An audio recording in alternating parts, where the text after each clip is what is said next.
So hello and welcome to this Dwight Hall sponsored career conversation on urban affairs. My name is Dao Chad and I'm a senior in the college and currently the co-coordinator of Dwight Hall's Student Executive Committee. We're thrilled to have Tim Tompkins join us today. Tim and I met while he was serving on the Hall's board of directors.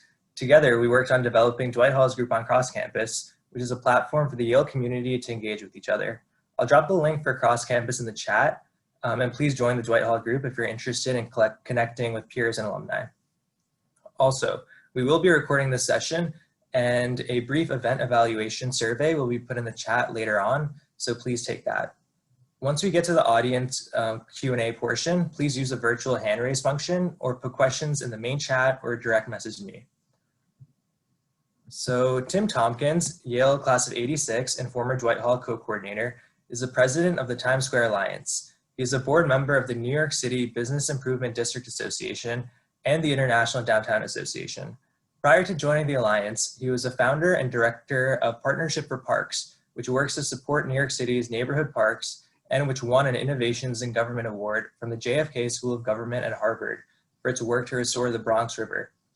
He has also worked at the city's Economic Development Corporation, the City Charter Revision Commission, and was briefly the Nationals editor at the Mexico City News, an English language newspaper in Mexico.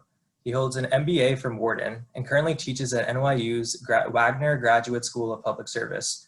When not in the most urban and unnatural place on the planet, that is Times Square, he enjoys being in New York's natural areas, ideally sailing or practicing yoga. So before we begin, I wanted to acknowledge that Peter Crumlish, Executive Director of Dwight Hall, is also on the call and allow him to offer some remarks. Thank you, Dowd. I should mention that I first met Tim when I returned from Peace Corps and worked with him on his project to build community engagement for parks and public spaces in the 5 boroughs of New York. And we spent many hours discussing urban communities and how cities work. So I'm really thrilled that he was able to organize this panel discussion today. And I hope that we will have more opportunities to engage people in the really fascinating work of urban development. Thanks, Dan. Okay, thank you so much, Peter. So Tim, to start off, can you tell us about what the Times Square Alliance does and how you ended up as the organization's president? Sure. So first of all, just thank you, Dowd, for inviting me to do this. I also wanted to say that Dowd was one of our summer fellows and did an extraordinary job at the Alliance on a number of different projects during a very odd and tumultuous time. The Alliance is a not-for-profit that is a little bit Chamber of Commerce, a little bit city planning organization for our neighborhood, and a kind of souped up neighborhood organization as well. We represent what is essentially sort of the heart of Times Square, but also the theater district. Our lines go around what are the Broadway theaters in the heart of in the heart of Manhattan. We have about a $20 million budget. We're funded by once we're set up, it's pretty much a guaranteed revenue stream from the major property owners, and we do everything from basic public space management, managing the spaces in between the buildings in terms of sanitation, security, and public programming, to doing some capital projects in the area, to really being a kind of mini city planning department where we're understanding what's going on in the neighborhood from an economic or social or otherwise point of view, and then try and use that information to get the city to do things that we think would be good for the neighborhood and for the city overall. And then we also do a host of different kinds of programming, ranging from the New Year's Eve celebration to a summer solstice celebration where we have about 10,000 people in non-COVID times doing yoga out in the middle of Times Square, to smaller scale public space programming. And much of the way I've approached the job from the start was really from the work that I had done with Peter, where I'd worked in parks throughout the city and really came into the job looking at this as really a public space management job, to the extent that public space is a place where what is working or not working about our society, about capitalism, about a city, is made manifest in the public spaces. And in fact, trying to deal with those issues is really trying to deal with a lot of the larger issues. Thank you. So urban affairs is a very broad field. In your opinion, what are the general skills that one needs to enter the field, and how should one go about specializing? So I guess there's a few different thoughts. One is I don't think there's necessarily a single set of skills. I think that some of it depends on where your interests lie as well. There's always a need for people who, if you're more math oriented, people who are good analysts with numbers, whether it has to do with sort of budgets or kind of being able to look quantitatively at information and not only understand it in terms of how do we figure out what's going on economically in this place, how do we figure out what's going on socially, but also just as important is being able to analyze it and also distill it and also present it in a way that is going to shape policy or advocacies. And then if you're a little bit more on the writing and speaking spectrum in terms of your skills, then there is always I feel a shortage of people who are very good at sort of writing and expressing themselves, and that those are the basic liberal arts skills of being able to analyze numbers and also being able to write. And because I really think writing is a form of thinking. And if you can write well, it shows that it's linked to being able to think well. And then there's many themes and variations within that in terms of whether you want to go down the road of getting a law degree, because so much, especially if you're going to work in government, so much of what is happening in cities is driven by sort of both legal constraints or by legislation. One of the advantages of the early job that I had just after Yale, working for something called the Charter Revision Commission, it was essentially a commission that had been set up because the form of New York City's government had been declared unconstitutional and inconsistent with one person, one vote. Essentially, Staten Island, a small borough with 300,000 people, had the same weight in this quasi-legislative body as Brooklyn, which had 2.8 million people. But what happened was it was really looking at the city charter, the kind of constitution of the city, and it really allowed me to see the relationship between both the fundamental laws that sort of set up government and things like the relationship of city council and the mayor and these different parts of the structures of government, and also the ways in which laws are set, policies are set through laws. So through that lens, it made me really appreciate the role of law when, and in fact, this is jumping a little bit, but through some of your questions, but there was a point at which I thought that the way to go if I was interested in city government and city planning was to go to law school. I applied to law schools because I was good at writing. I didn't, study as hard as I might have, and I did well on my LSAT, but not as well as I could have, and didn't get into the top law schools that I had wanted. So I took a break. I worked as a journalist in Mexico and decided to save a year and save some money and go to business school. And actually that ultimately I think was better because I gained a set of skills which I didn't have as much, as a real understanding of sort of market forces and some quantitative skills and statistical skills that I didn't have otherwise. And then I realized this, there are this other ways, especially when I immediately after business school went and worked for the city's economic development agency. I realized that the points of intersection between government setting policy and the private sector, how important it is to at least understand sort of the language and the motivations of the private sector, and having a set of business and quantitative financial skills was actually very useful in that realm. And then of course, if you're more oriented towards advocacy then and rights work, then of course there's a lot to be said for going down the route of a law degree as well. Those jobs are very, very hard because everybody wants them out of law school. But that's another way. And then I currently teach at a public policy school, graduate school at NYU. And there's a host of planning and you know, if you're more interested in planning and policy things, then that can be another route as well. Great, thank you so much for all that information. So switching gears a little bit, can you describe your experience at Dwight Hall and in New Haven as a student, and if that influenced your career path? So I'd say that one of the reasons I've stayed in touch with Dwight Hall is because it was probably one of it was the most influential thing in my life in terms of my professional life and also my personal development. I grew up in a pretty sheltered, homogenous suburb and was the child of some, you know, moderate Republicans who are like, okay, you're good on social issues, you know, kind of, you know, economically, you know, kind of, my father had owned a business and had a kind of point of view about, like, you know, pretty much laissez-faire from a business point of view. And I had this sort of notion that, oh, well, you know, I'd kind of like to do public service and maybe, you know, maybe be interested in office.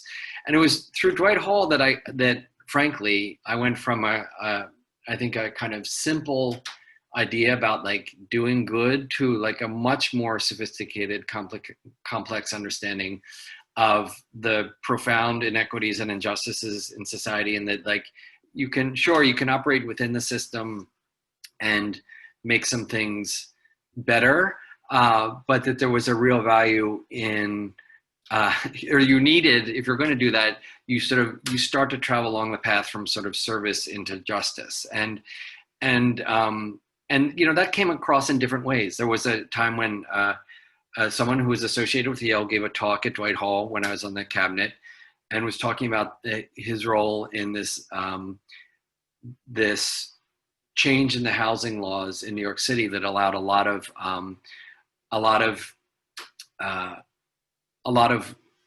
apartments and residences in New York to be kind of renovated and upgraded. And he talked about how great this was. And then afterwards, one of the other people on the cabinet, a woman of Puerto Rican descent who had grown up in the Bronx, broke down in tears talking about how her family and her mother had been in one of those places when there was the disruption that was associated with this sort of renovation of these spaces, and it was, you know, it was something that still stands in my mind as just the different ways in which people experience what is urban renewal, and it has a lot to do with, you know, class and race and perspective, and being, you know, 10,000 feet up versus being down on the ground.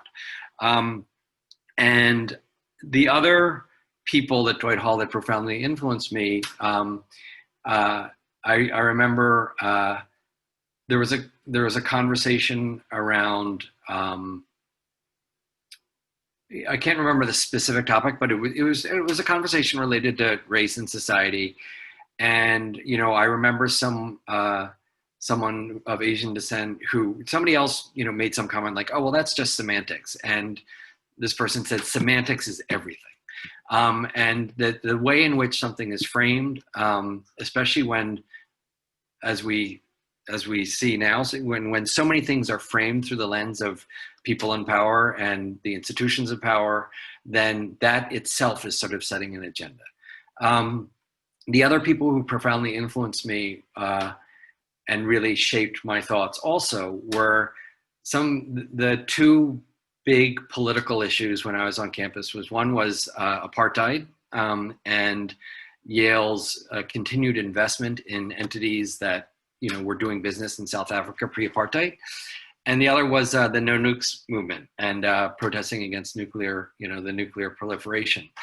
And there, you know, the manifestations of that were people who were doing, you know, civil actions, getting arrested related to, you know, nuclear proliferation in different places, like at the, I don't know if it's still there, but the Groton electric boat factory where they made the nuclear submarines. And the other was sort of the people built out a kind of shanty town on Beinecke Plaza in front of the Yale president's house. And I remember these fierce arguments about, like, that's not both tactically, that's not the right tactics for dealing with things, or that wasn't the right approach. It was too radical. And one of the key takeaway for me was all of us in some ways who are interested in urban planning or social service or social justice are interested in changing the world in some way from what it is to what we think it would ideally be. And everyone needs to have their own way and needs to be allowed their own way to express through actions and words their ways to make that change. And for me, I've always, maybe because of my position of privilege within society, I've been more working with institutions who are working with people in power and trying to get those institutions to move a little bit more in the direction of doing better things. But there's other people for whom that is entirely too slow and does not suit who they are. And it is not appropriate for either one of those folks to tell the other person, like, this is the right way to change society. And so I developed a much richer appreciation, in short, for both sort of the path from sort of service to justice, an understanding of what those different structural things were, and the importance of language and framing things, and the importance for everyone to choose their own path towards change based on who they are, what their strengths are, and what works for them. And then a couple other just specific things. So I had a few key, there were 3 or 4 key experiences at Dwight Hall that I recall. One was just being on the cabinet committee, and just, again, having a sense of so many of these things were discussed in that context. My first year, during the summer between my first and second year, there was some tutoring that was done by a bunch of us. We got set up to do tutoring on the Crow, what was then called the Crow Indian Reservation, so a Native American reservation in Wyoming, and of course, saw a side of sort of the indigenous experience in America that was very different from what I knew. And another summer, I worked in, again, this was through some Dwight Hall relationships that these things happened. I worked in a Korean service center in Japan at a time when Koreans in Japan, and in many ways they still are, but were very clearly second-class citizens who had been, many of whom had been brought there during World War II, where they still had to have separate identity cards. And both these things were fundamentally exposing me to very different experiences from my own, but also these kind of caste and structural inequities that, of course, one sees in the United States in many ways. And then there were some other things that were more traditional. I worked in the New Haven planning office, just doing there was some statistical thing that I do. I don't think I made, a difference in the life of New Haven, but I learned a lot more about planning in cities. And then there was one other point where I and another person from Dwight Hall essentially put together this kind of rally for reconciliation that related to some of the nuclear protest issues.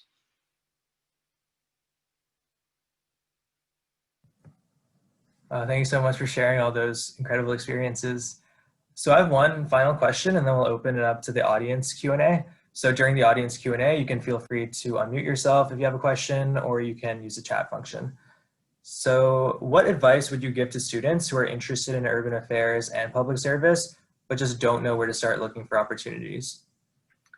So a couple things. One sort of a conceptual thing that was relevant for me was I knew I was there was just something about me, even when I was growing up in the suburbs, where I knew A, that I wanted to be in a city, and B, that New York was the city I wanted to be in, which really made no sense. I don't even know how that happened, but that just happened. And but I didn't really know more specifically what I wanted to do. And so I looked for opportunities that allowed me to have different experiences. Now, I was very lucky that there were these 2 kinds of fellowships at the time that were available. One was an urban fellows program where you go into city government, you get picked to be in the program, and then you decide it's a mutual selection process. The different agencies interview you and say, we want you, and then you say, oh, I want to work in that agency. The other thing was this thing called a Coro Fellowship that basically allowed me over a 9-month period to work on a political campaign for a labor union, for a private business, for an elected official, and for a nonprofit, and gave me a real, variety of experiences. So one thing is just literally looking for options, especially if they can be like a shorter one, like a summer, a partial internship or a summer thing that just allow you to get your feet into it. In the round, I think, for many, many different reasons, I think everybody who's interested in urban affairs should work on a political campaign, and that can be volunteer, but like literally just understanding the nuts and bolts of things like get out the vote and the basics of democracy, such that we have one or don't have one, but the basics of it, is incredibly valuable, and it either totally turns you on or totally turns you off, but it is fundamental to understanding the mind of the people who have the power. So that's something you can do. Whether they'll always take free labor, and you can do it for 2 months and learn, or 2 weeks and just learn a lot. And then I would just say, again, just dip your feet into things. The other thing that has generally been a guide for me is two criteria. One is being in a place, so you may be interested in a topic, like I'm interested in housing, or I'm interested in education. And I think be careful not to just go to a place, oh, this is a not-for-profit that's dealing with education. Don't just go by the topic, because there's two things that I think you really need. One is you want to be around people who are really smart and driven and ambitious. So you can be in working, especially when you're coming into government agencies, you can work in the Department of Education and be stuck in a place where it's people who are burnt out and different or whatever. So really, really important to be with people who have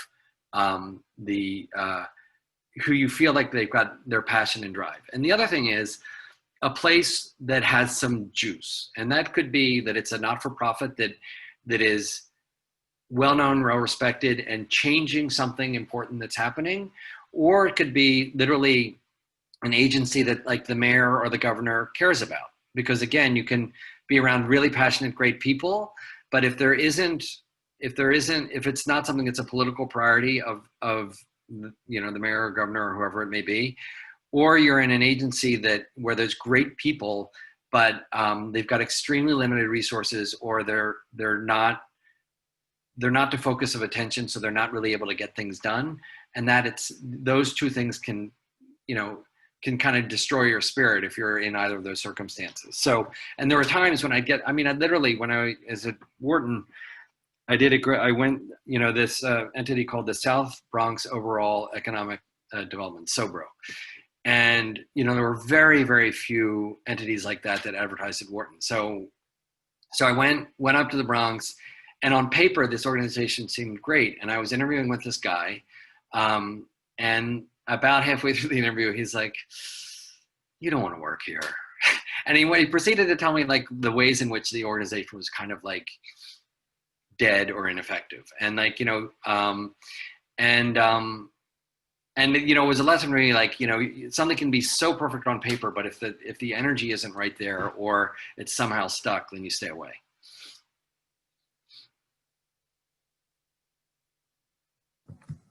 Great, thank you so much, Tim. So I now want to open it up to the audience for questions. Oh, Peter. I want to, at the risk of embarrassing Tim, I want to just describe the project that you started that became Partnerships for Parks, because I think it illustrates a lot of the points that you were talking about understanding how government works, how cities work, how these different complex systems interact.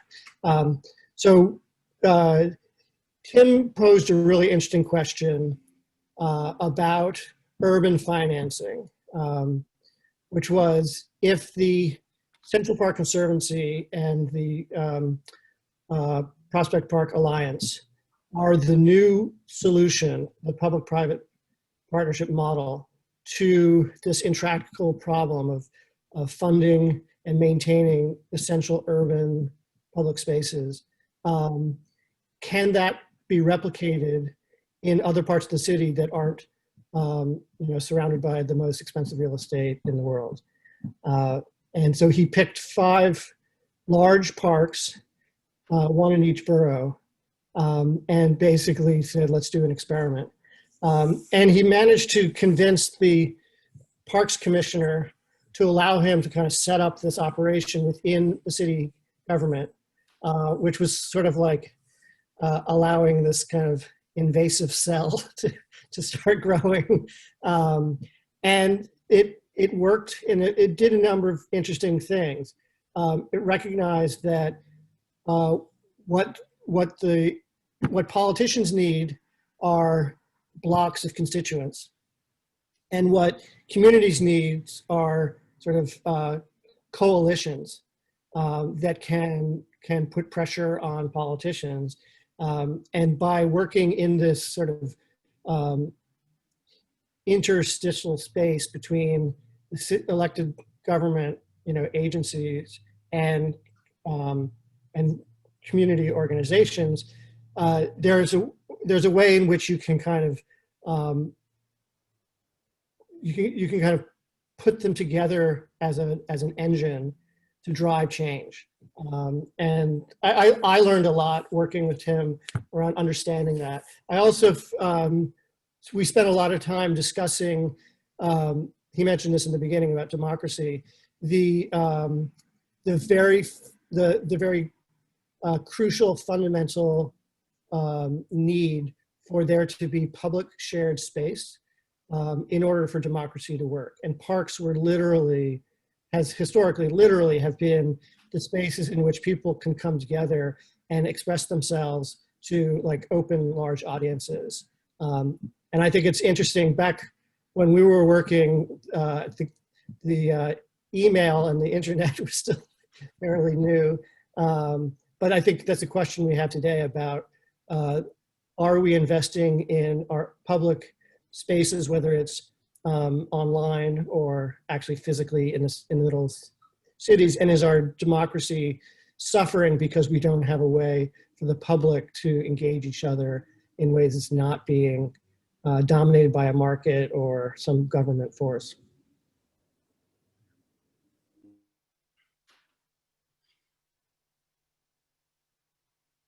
I also want to say I learned a lot from Peter because he came to the job from the Peace Corps and was acutely aware of sort of the dangers of coming in and being like, you're going into any community, because we were often going out as sort of people, even though we weren't technically employed by the Parks Department, we were perceived as sort of this agency, and being like, oh, here's what's good for you. Just like the real danger, the real importance of, starting with listening, which, we did with, success in some cases and less so in others.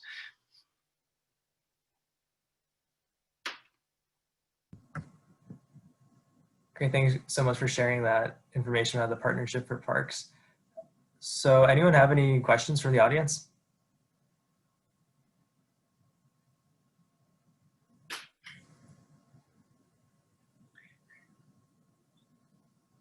Go ahead, Charles. Unmute yourself. Yep. Thanks so much. Can you hear me okay? Mm-hmm. Okay, great. Thanks so much for the opportunity to listen in and for sharing your story, Tim. Coming from Philadelphia, really interested in eventually kind of exploring this urban affairs space. And you mentioned kind of getting that experience at the city government level, in economic development corporation, business improvement district, maybe even at a time you considered or had experience in the private sector. Curious how you weigh those types of opportunities and how you found yourself really focused on Times Square Alliance and driving impact there. The Times Square thing was almost an accident in some ways.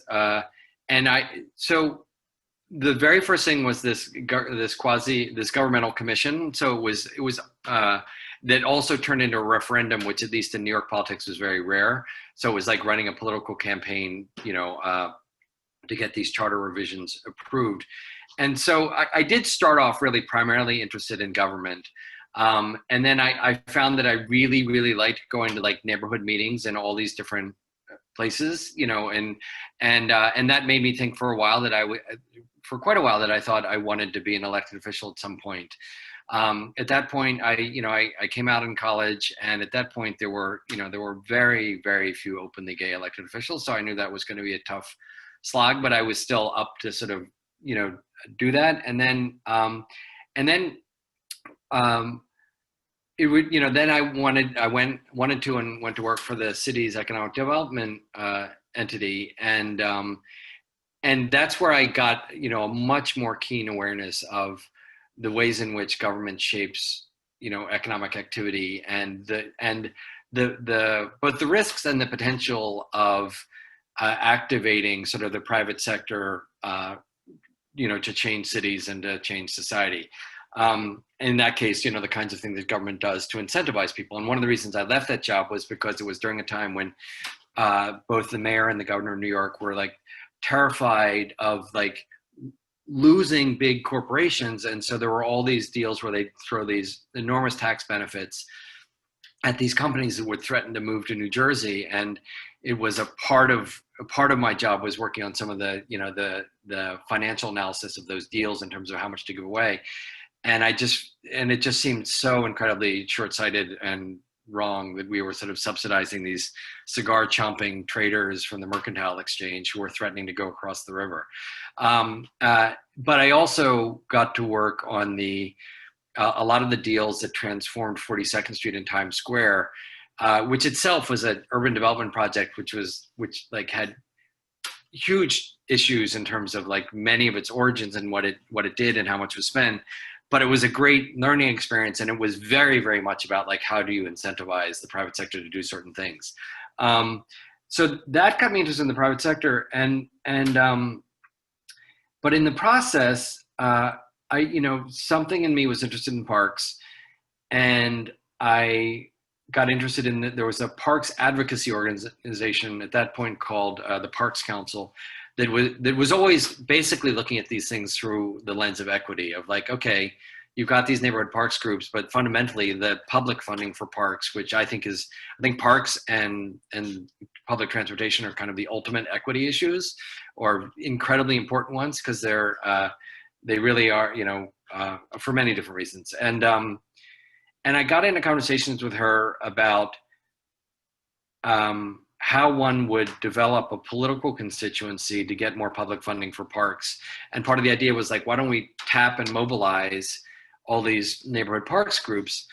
What evolved from that was, or what I didn't quite understand when I got involved in that was really the ways in which, these parks groups and parks themselves are places where you can create social capital, and parks can be a catalyst for change way beyond just sort of the park itself.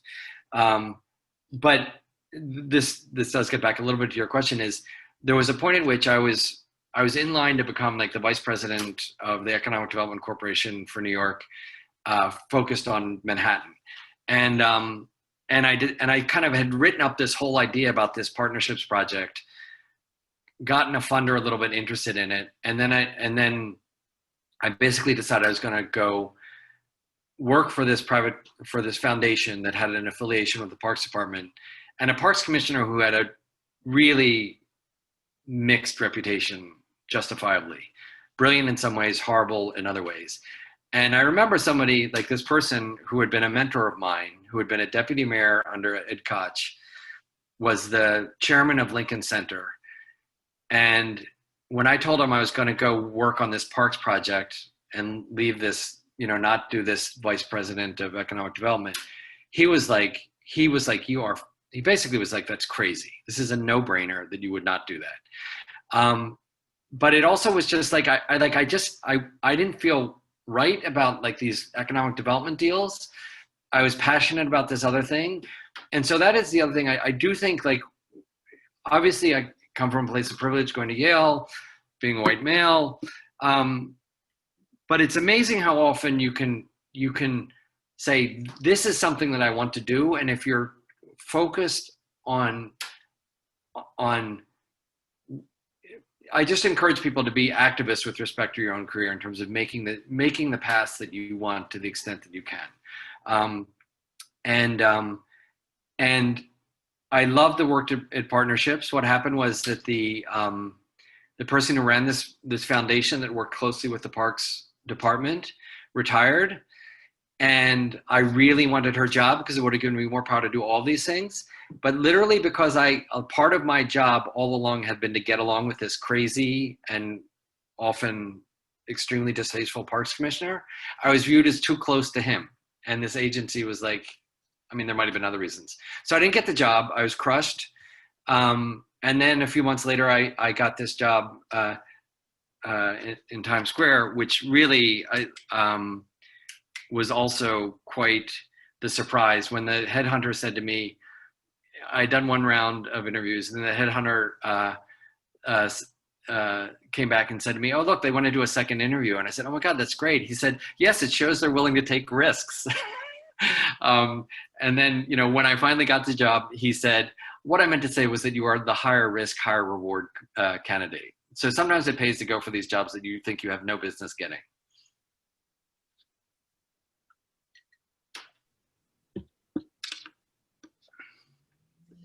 Tim, when you offered me the job as catalyst coordinator for Crotona Park in the Bronx after I came back from Peace Corps, I was eating with my friend at the corner bistro in the village, and I told him I was thinking of taking this job, and he said, "You're crazy. Why would you do that job?" So yeah, I mean, you got to go with your gut. I'm just curious, we can go around and obviously nobody has to answer, they don't. I'm just curious what elements of urban affairs people are kind of more or less interested in, even to the extent that they know at this point. So just anybody can just sort of unmute.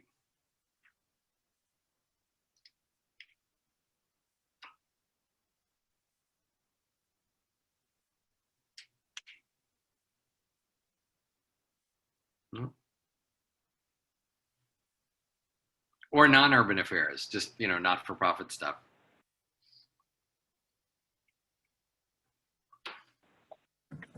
Well, I'm interested in issues of sustainable development, especially interested in perhaps working abroad after graduation. And I guess maybe I can popcorn to Lauren if you're willing to share. Yeah, I think I'm going around a lot of different things, but I'm interested in like architecture and urban design, but also like how that can become more participatory. And I'm not quite sure what like sector and where that I would want to go with that, but that's what I'm interested in. Just within the realm of the work that I've done, I mean, there's sort of a few different angles from it that I've seen.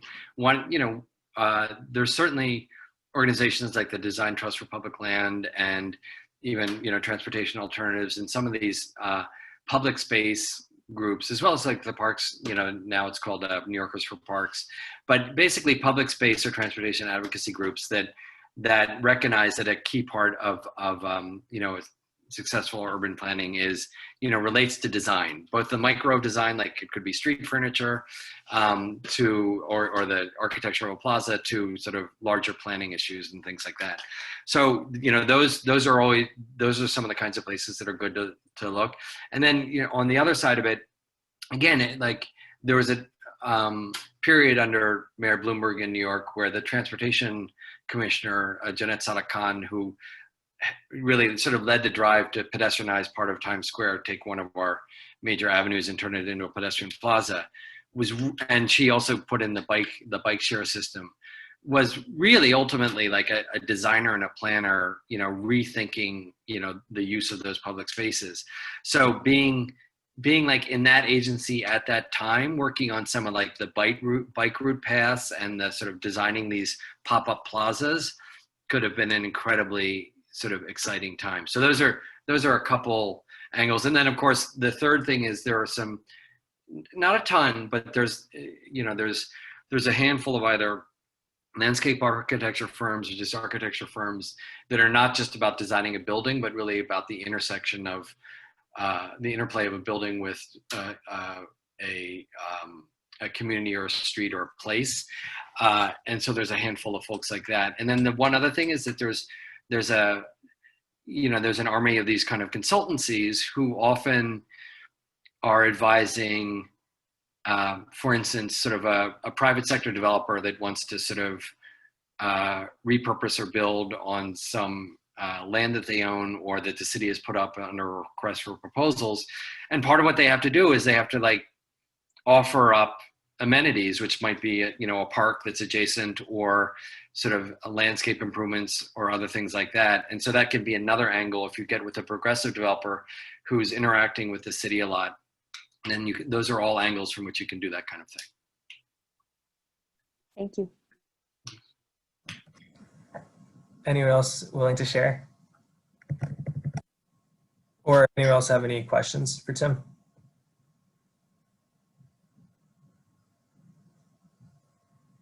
I had one question, another question, Tim. How would you say that the pandemic has impacted career opportunities, especially related to public spaces? It's a good question. I mean, in some ways, it's still so hard to tell. I mean, one meta picture, which I'm sure you guys have thought about as well, is I still believe that fundamentally, it may take maybe 3 years, maybe 5 years, maybe even be 10 years, but I still believe that cities are ultimately going to triumph and that they're fundamentally competitive vis-a-vis suburbs and everything else. I think both because sustainability will continue to be an ever more important issue and cities are key to addressing that. I think the demographics of at least speaking in the US, the demographics are changing where over time, urban voters are going to have greater say. There will be more and more urban voters. And so the politics of the country will change to bring more resources to urban areas. I think that also fundamentally humans are social creatures, and people thought the cities were going to die when the internet was invented. People that thought that Broadway was going to die when first films were invented, and then online entertainment, and the visceral experience of interacting with other people is a fundamental human need. So I do think longer term cities will stay competitive. I think in the short term, it makes everything much more difficult because both on the city side and on the not-for-profit side, there's a lot fewer resources. But just as an example, like on Monday, we're going to unveil. So some of you may have heard in New York City, restaurants were really, really struggling. And so this mayor, who is typically not at all nimble, responded to some ideas from his people in his transportation department, which was to allow the curbside spaces normally used for parking to be used for outdoor dining, and like over literally within 72 hours, there was this enormous explosion of creativity on the part of these entrepreneurs who were like desperate to be able to bring in some income, but also this immense variety of creative expression in terms of how people set up these outdoor dining areas. But it was very ad hoc, lots of plywood, lots of paint, spray paint.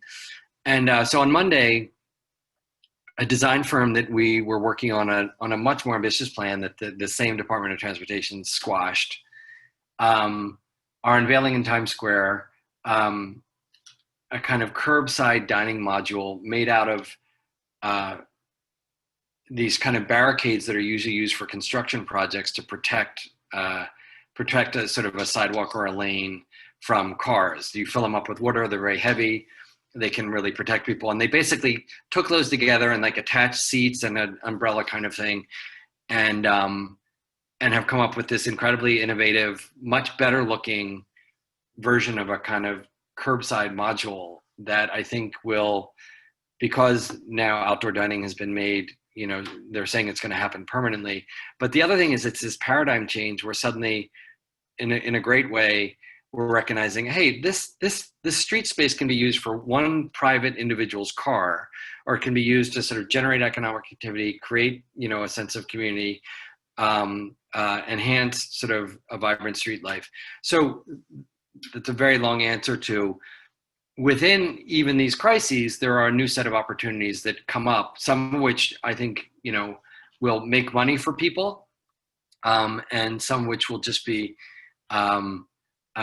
take things in a different direction. God knows, for instance, the reckoning over the last summer with respect to racial issues has completely transformed philanthropy and where they're spending their money. And so and in some cases, like the Ford Foundation, they issued bonds based on the assets that they have to have even more money to give away. So if all of you are smart, I assume, and you've got a Yale name attached to you, so you have a lot of power if to go to a place where the action is happening and get someone to at least have a conversation with you,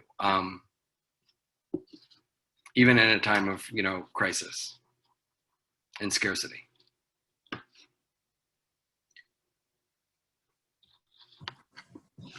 Okay, thanks, Tim. Okay. Any other questions from the audience? You can feel free to unmute yourself if you have anything.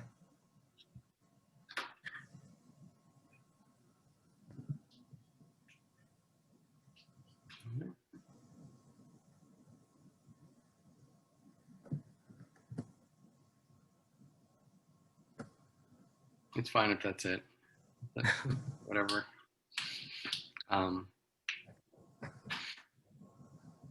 Great. Well, thank you so much for joining us, Tim, and for sharing all the wisdom and all your experiences and helping us chart our own paths in finding careers in urban affairs.